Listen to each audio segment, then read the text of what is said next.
Hey, how's everybody doing today? Hopefully everybody's doing great. So thank you again for tuning in to see this video. My name is George, and hopefully you guys like this video that I have for y'all today. Today's video is going to be about this cabinets that we did. It's like more for like a study, an area with bookshelves, desk, couple of storage areas at the entry, like a mud room, and a little closet that we did inside the wall is just to store little stuff in there. You're gonna see it, you guys gonna like it. But also what we did is we did some little bit of framing work where we put the cabinets. They're wider than the old wall used to be, so we extended the wall about 8 inches or so it'll look the same as the cabinets. A little bit of electrical work, and other than that, some drywall repairs, and that was about it. So this video is not a DIY video. Sorry about that, guys. But it's mainly about just showing you guys what we did in this beautiful space that they had. They had an idea. We put it to work. We put it all on paper and put it all down. If I was to make it step by step, it would be like a 10-hour video. But anyway, so I try to do just put little pieces of the video together, like from start to finish. A little bit when we cut the wood for the cabinets, making the shaker style doors, and a few other things, and then installation and painting and so on. So it's a video about just like a recap of the job that we did. So hopefully you guys like the video. Please like and subscribe to the channel, and we'll see y'all on the next one. Thank y'all for watching.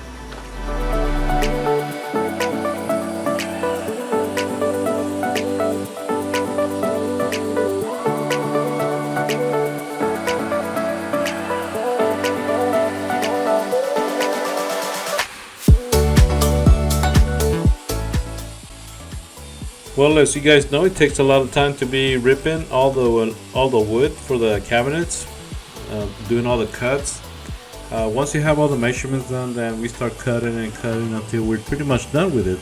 So I'm not gonna show you the whole video of cutting lumber, because I'm pretty sure you guys seen a lot of videos of people cutting lumber. So today I'm just gonna show you briefly what we're doing.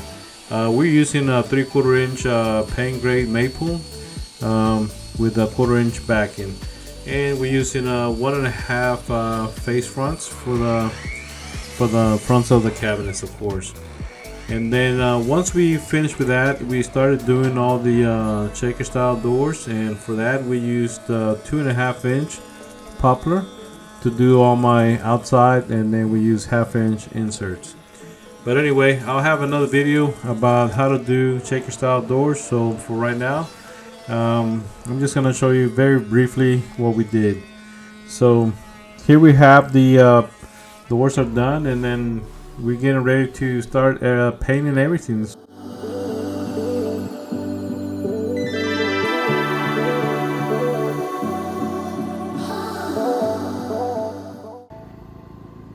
Welcome back to the channel, guys. So here we have these doors that we have done in prime already. When I say done, we build the doors and everything else in here. So what we're going to be doing now is we're going to go ahead and paint them. They've been primed, but now all we're going to do next is sand them out and paint them. As you see, I didn't caulk any of the inside. There's no need for that. You can caulk them if the homeowner requests that. Here you can see I already got them all primed and prepped. If you notice on the prior pictures, I did all the caulking and prep work way ahead, and then just prime them. That way all you have to do is just sand them out and paint them, and just check a little bit of putty here and there or caulking. Here's the other one. So all of these are gonna go just a pure white by Benjamin Moore, and I'm using Advance here. As you guys know, I like to use lacquer, but lacquer, well, in this case, all kinds of paints is hard to come by.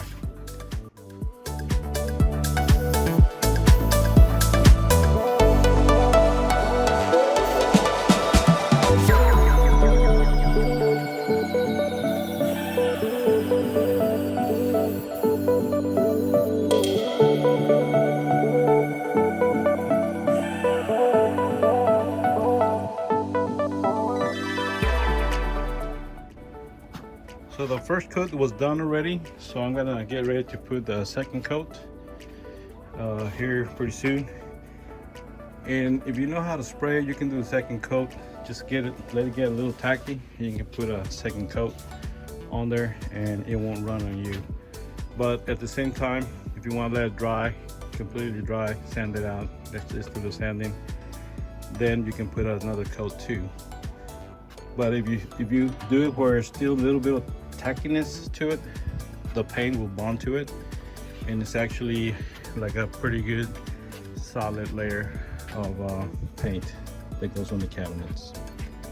I've done that like that for years, and I have never once gone back where the paint is peeling or anything like that. Well, it's about that time where we're almost done with this project. So basically, once we have it all done and ready to go, it's time to install the cabinets and do all the little ins and outs that we have to do in this little install. You can see where we framed the wall there. We extended the wall to meet the depth of the cabinets, about 16 inches. And we removed the crown to set our cabinets in to make sure everything looks very nice. You can see a little entry there, looks where they're gonna hang all the clothes when they come in.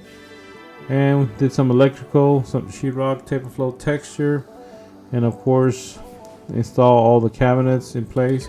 You see that little indentation on the right, we did a little cabinet there. And also we installed shiplap. Shiplap, the walls were out of square, not plumb, everything was wavy, so we had to do some chims. So when we did that, we were just trying to make sure that the shiplap looks all even across. There's no waviness to it, and the outcome was actually very, very nice. We put in the finish trim all along the edges and got it ready to paint. And in this job, we didn't use the brush at all. Everything was spray painted. You can see the outlets there. And then the next thing to come after this was the countertop for the where they're gonna put their computers and desk, you know, like a desk area basically. All the shelves went in. We put all hardware, soft close hinges, soft close drawer slides. A lot of space for the area. You see the little right indentation on the right side. We did that little cubby in there. We added more space into that wall, and the outcome was beautiful. Thank you all for watching the video. Please like and subscribe and enjoy the rest of the video. Thank you.